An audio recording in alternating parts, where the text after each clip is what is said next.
I think for every win Canada has at the World Cup this year, there should be a national holiday the day after. I think that's a good idea.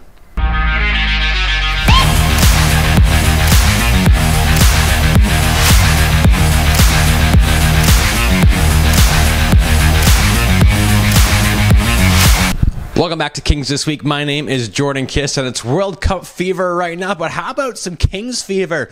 As the boys from Powell River come out with two big wins here at home last weekend to kick off their 8-game homestand against the Victoria Grizzlies. So you want to know what happened? Let's find out together with our weekend recap. So on Friday, the Kings kicked off a huge 8-game homestand as they hosted the Victoria Grizzlies. And not only was the start of a big 8 games coming up for the Kings, it was also Parents' Weekend at the HAP as the players' parents were in town to cheer on their boys as the Kings looked to put on a show for their folks. But it was the Grizzlies getting off to the early start in this one. Halfway through the first period on the power play, Luke Pelletier, 2 chances at it, would put the second one past Metzen for his third of the season, as that would be the 11th consecutive game the Kings have given up the opening goal as the Grizzlies took a 1-0 lead into the second period. Now in the middle frame, the Kings would tie it on a power play of their own. Park Lalonde, side of the net, realizes there's no defender in front of the top of the crease, would go to the top, slide one under goaltender Oliver Aoyoung-Ashton for his 6th of the season, as that made it 1-1. And that got the ball rolling for the Kings. 14:29 into the period now. Puck taking a favorable bounce behind the Grizzlies net. It would come to Anthony Yu, who would put it by the pad of Aoyoung-Ashton, who thought it was going the other way. That would be Yu's 6th of the season and ending a long goalless drought for him as it made it 2-1. But that really got the ball rolling now for the Kings. 30 seconds later, brisk shot here from Dylan Hewlett. It would hit the Grizzlies player Cam Smith at the top of the zone. Go top corner for Hewlett's 2nd of the season. That made it 3-1, and the breaks kept on coming for the Kings. 3 minutes after that, 2 Grizzlies players would collide the Kings' blue line. It would go to Ryder Ringer, who would then feed Anthony Yu on a breakaway all by himself to the backhand, and he would make no mistake for his 2nd of the period, his 7th of the season, as that made it 4-1. But the Kings weren't done just yet. In the second period, 15 seconds remaining, the Kings would force a turnover in the offensive zone. Anthony Lucarelli would find Nick Bricketta, who made a great between-the-legs pass here to guess who? Cam Simons, who finally got his first goal in the BCHL, as that capped off a 5-goal second period for the Kings, who took the 5-1 lead into the third. Now the Grizzlies would get one back, 5:23 in, after a blocking shot in their own end. Regan Hiscock would then go on a breakaway and make no mistake for his 4th of the season. But a minute later, the Kings would restore their 4-goal lead. Parker the lawn down the left side, putting the brakes on at the hash marks, would fire one past new goaltender Gus Holt for his 2nd of the game as well, his 7th of the season. That made it 6-2, and the Kings would add one more just for insurance on a power play. Some nice passing here, Anthony Yu to Noah Ayer to Ryder Ringer, who then found a streaking Nick Bricketta down the left side, who put it in the open net for his 6th of the season, as that made it 7-2 for the Kings, which would be the final score. An absolute perfect start to the homestand, as they would outshoot the Grizzlies 52-23 as well, going 2 for 5 on the power play. So on Saturday, the Kings and the Grizzlies would do battle once again, but the big question for the Kings coming into this one was, how do you follow up that dominant performance from the night before in that 7-2 victory? Well, they showed off. They can not only dominate, they could also play in very close games as well, as this game would have to wait until the second period to get the scoring started. But it wasn't for the faint of trying for the Kings, as Grizzlies goaltender Oliver Aoyoung-Ashton with 2 great saves here in the first period, one with the blocker, one with the glove, as he kept it a scoreless game for his team. But the Kings would get one past them in the second period, as the Kings would open the scoring in this one. It would be Will Jones at 8:21 coming in high slot with the the wrist shot off the glove of Al Young Ashton and into the back of the net as the Kings took the 1-0 lead on Will Jones' second of the season. Now the Grizzlies would tie it up at 13:51 off a face-off here. Interesting bounce in front. It would come to Regan Hiscock, who would put one past a diving Metzen for his second in as many games, his 5th of the season, as we were tied 1-1. Now in the third period, the Kings would take the lead. Some great entry here. Max Poffin to Carter McNarland to Noah Ayer, who put one in over a sprawling Al Young Ashton for his first in the BCHL to make it 2-1 for the Kings, as that would eventually beat the game winners. The Kings locked it down on defense, winning this one by a score of 2-1. They were outshot 36-27 in this one, but held the Grizzlies to just 6 shots in the third period, as the Kings winning their 3rd straight game on home ice, 2 in a row overall, while Kyle Metzen capping off a sensational weekend. 2 wins for him, allowing 3 goals in those 2 games. Was named a honorable mention in the BCHL 3 Stars of the Week with a 1.5 goals against and a .949 save percentage against the Grizzlies. So after their 2 wins against Victoria on the weekend, the Kings now have a record of 6-11-1-2 on the season as they continue their 8-game homestand this weekend with 2 more games as they host 2 of the BCHL's best. So first, on Friday, they host a very familiar opponent in the division rival Nanaimo Clippers. It will be the 4th meeting between these 2 teams, but it's the first 3 were all the way back at the start of the season as the Kings going 1-1-1 in those 3 games against the Clippers. It was Nanaimo taking the first 2 games here at home, 1 in regulation, then 1 in overtime. Then the 3rd game of the season at Frank Crane in Arena in Nanaimo, the Kings would defeat the Clippers, which ended up being the first win of the season by a score of 6-4. As the Clippers come into this one with a record of 16-4 and first place in the Coastal Conference. They're coming off a tough loss in Surrey on Sunday. I'm going to tell you about it because it is absolutely wild what happened in this one.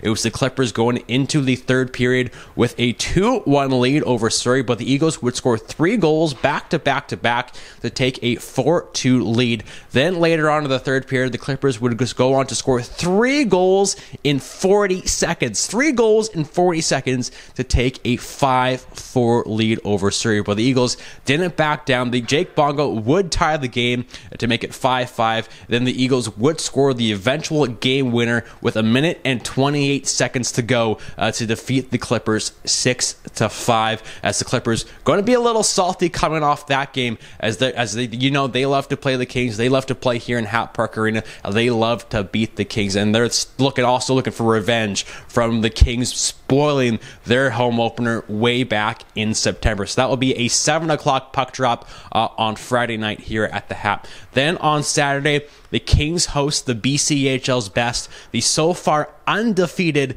Penticton Vs. And should I also mention, they are also the reigning Fred Page Cup champions, 20-0 to start the season as they lead pretty much in every offensive category in the BCHL. They are led by the Nadeau brothers, Josh and Bradley, who are currently top 2 in scoring. And I should also mention the person who is in 3rd place in league scoring this year is also on the Vs, and his name is Adar Sunia. So a very tough test for the Kings. Now we'll have to wait and see if the Kings will have a chance to end the unbeaten season for the Vs, as they do play 2 more games before they come to Powell River. They do play tonight at home against Salmon Arm. Then they'll travel to the island, and on Friday they'll play in Alberni against the Bulldogs before coming over here to Powell River on Saturday to take on the Kings. That is also a 7 o'clock puck drop, as the Kings, they're only meeting with the Vs this season, and they're going to, especially for the guys returning, maybe a bit of revenge. I don't want to mention this, but I feel like I should, just in case you don't know. It was one meeting between these 2 teams last year in Penticton, and it turned out to be a 15-1 win for the Vs. So, the returning players have that in their back of their minds. The Kings are playing good, right? They're playing well lately. They're going to give the Vs a good test and hopefully maybe have a chance to end the undefeated season to the Penticton Vs. So a very entertaining, could be a very exciting weekend here at the Hatt Park Arena with a rival in the Nanaimo Clippers on Friday at 7 o'clock. Then they face off against the league's best Penticton Vs here at Saturday at 7 o'clock as well. So last week, the BCHL unveiled its initial rosters for the BCHL All-Star Game, which will take place in Penticton in January, and the All-Star Weekend, which will feature a 3-on-3 All-Star Game, skills competition, alumni game, and top prospects game, as well as the BCHL celebrates its 60th anniversary one season later, as it was supposed to happen last year, but of course COVID had other ideas. So the BCHL 60th anniversary celebration All-Star Weekend in January this year. Again, named the initial rosters, one skater from each team, and the Kings representative is Carter McNarland, who leads the team in points through the first 20 games this season with 18. So congratulations to Carter, who will get to go back to Penticton after not getting the chance to do so last year, as he was named to the top prospects team, as he'll represent the Kings as an All-Star. Now, there are still a couple spots open to be decided here on the All-Star rosters, and those will be decided by a fan vote, which is currently taking place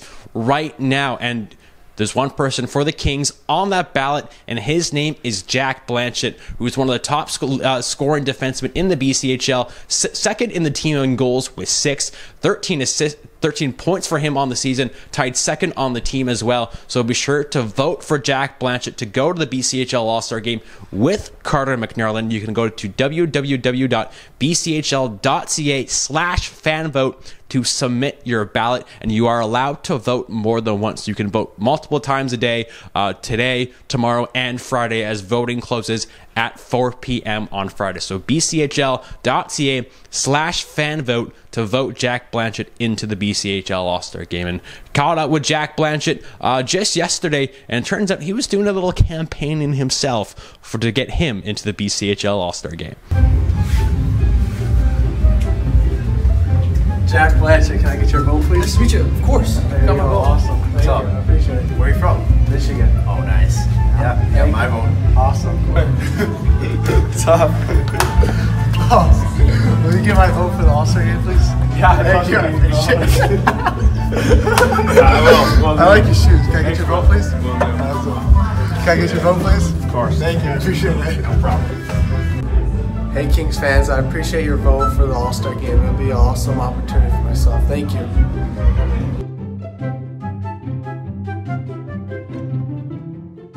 Hey, Jack. See you in Penticton, bud.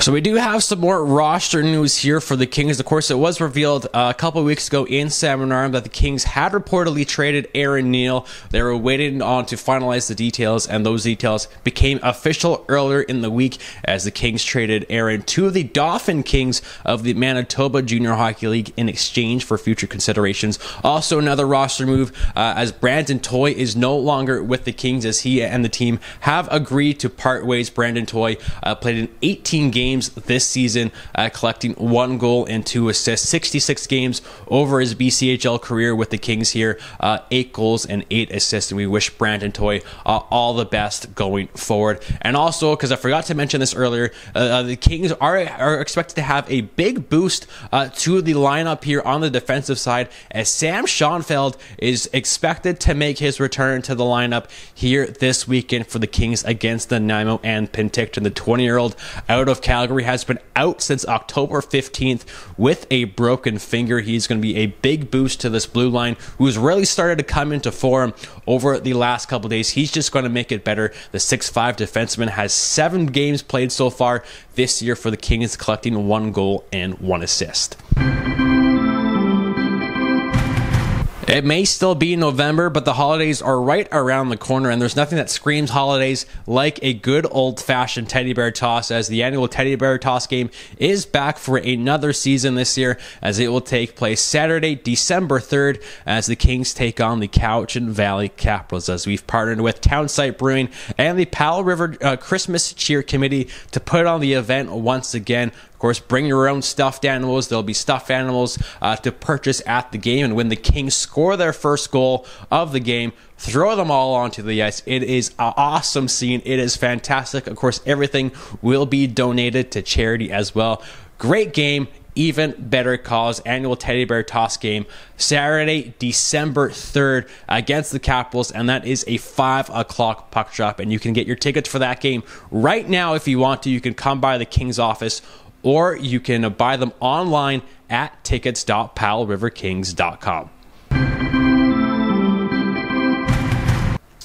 And there we go. There is another edition of Kings This Week complete. Thank you very much for joining me as always. I do want to remind you that our gift card basket raffle is in full swing right now. You can buy your tickets at the Kings office, or you can phone the office as well to get your tickets, or you can even email Charlie Black or Corrine Williams to set your tickets aside, as we want to help you be able any which way to allow you to buy your gift card basket raffle tickets. Of course, tickets are $20 each for a gift card basket worth $1,175 to businesses, all local businesses here in Powell River. You can find our office phone number and the emails of Charlie and Corrine on our contacts page on our website. Of course, sales end on December 15th for that. Now, the Kings also back at home this weekend with 2 huge games as they host 2 of the BCHL's best. First on Friday, their friendly rival, the Nanaimo Clippers, at 7 o'clock, who are currently leading the Coastal Conference. Then on Saturday, for the one and only time this season, the Kings take on the BCHL's best, Penticton Vs. That is a 7 o'clock game as well. You can buy your tickets at the Kings office or online at tickets.powellriverkings.com. Of course, if you can't join us here at the Hat, join me on the Kings Broadcast Network for all the action with pregame starting at 6:45. So until next time, my name is Jordan Kiss. Go Kings go, and also go Canada go. World Cup time, baby.